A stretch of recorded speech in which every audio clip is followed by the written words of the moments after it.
Have you ever felt like life was harder for you than it needed to be? Like you were carrying a heavy burden that no one else seemed to understand? You're not alone. There are many people who struggle with being an empath, but what is an empath? An empath is someone who has the ability to understand and share the feelings of others. While this may sound like a superpower, it can actually be a curse. Empaths often put the needs of others before their own, which can lead to them being taken advantage of or even exploited.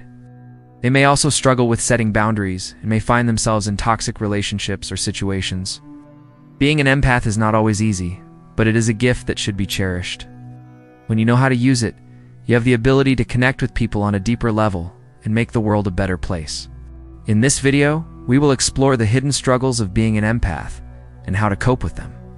First off, let's clarify what we mean by empath. An empath is not just someone who is good at understanding other people's emotions. It's called being an HSP, or a highly sensitive person. An empath is someone who feels those emotions physically themselves. So if someone is angry, the empath will feel that anger in their own body. This can make it hard for empaths to have boundaries and make decisions because they're constantly bombarded with other people's energy. It can also make them feel like they're not in control of their own lives. Here are 10 types of empaths explained. The last one you probably never heard of. Let's start. Number 1. The caring type. These empaths are the ones who are always looking out for the needs of others. They're always willing to lend a helping hand and are quick to forgive. However, this can sometimes make them seem weak or gullible. They may also find it difficult to say no and end up taking on too much responsibility. In some cases, the caring type of empath may even find themselves in abusive relationships because they're so used to putting the needs of others before their own. 2. The creative type. Creative empaths use their ability to understand other people's emotions in order to make art. This could be in the form of music, writing, painting, or any other type of creative expression. While this is a great way to channel their empathy, it can also be a source of pain for these empaths. If they're not careful, they may end up making art that is too personal or revealing. They may also find it difficult to separate their art from their personal lives, which can lead to problems both personally and professionally. 3. The intuitive type. Intuitive empaths have a strong sense of what others are thinking or feeling, even if they don't say anything. They're able to pick up on small changes in tone, body language, and facial expressions. It can make them seem mysterious or even psychic. However, it can also make it hard for intuitive empaths to trust their own instincts.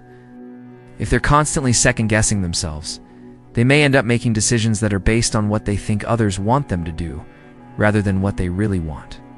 4. The compassionate type. Compassionate empaths are the ones who are always rushing to help others, even if it's not convenient for them. They're quick to forgive and forget, but they may also be taken advantage of because of this.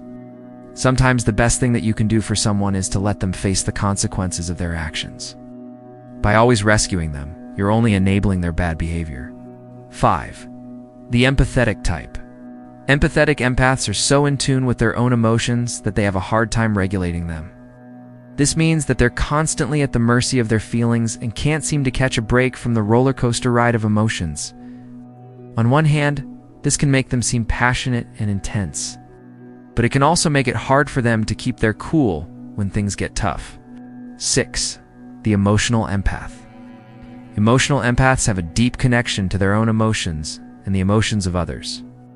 This makes them very attuned to the energy in a room and allows them to pick up on things that other people are hiding.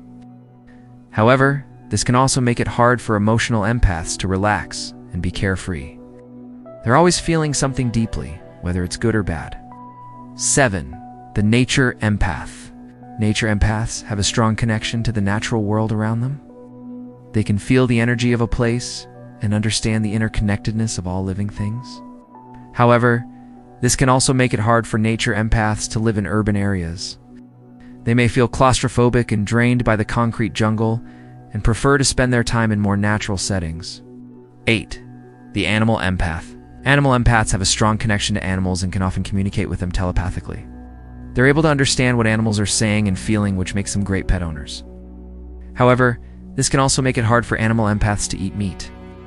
They feel too connected to animals to be able to eat them, even if it's done in a respectful and sustainable way. 9. The psychic empath. Psychic empaths have a strong connection to the spiritual realm. and are often able to see, hear, or feel things that other people can't. They're able to tap into the energy of others, and sometimes even receive messages from spirit guides or loved ones who have passed on. However, this can also make it hard for psychic empaths to function in the physical world.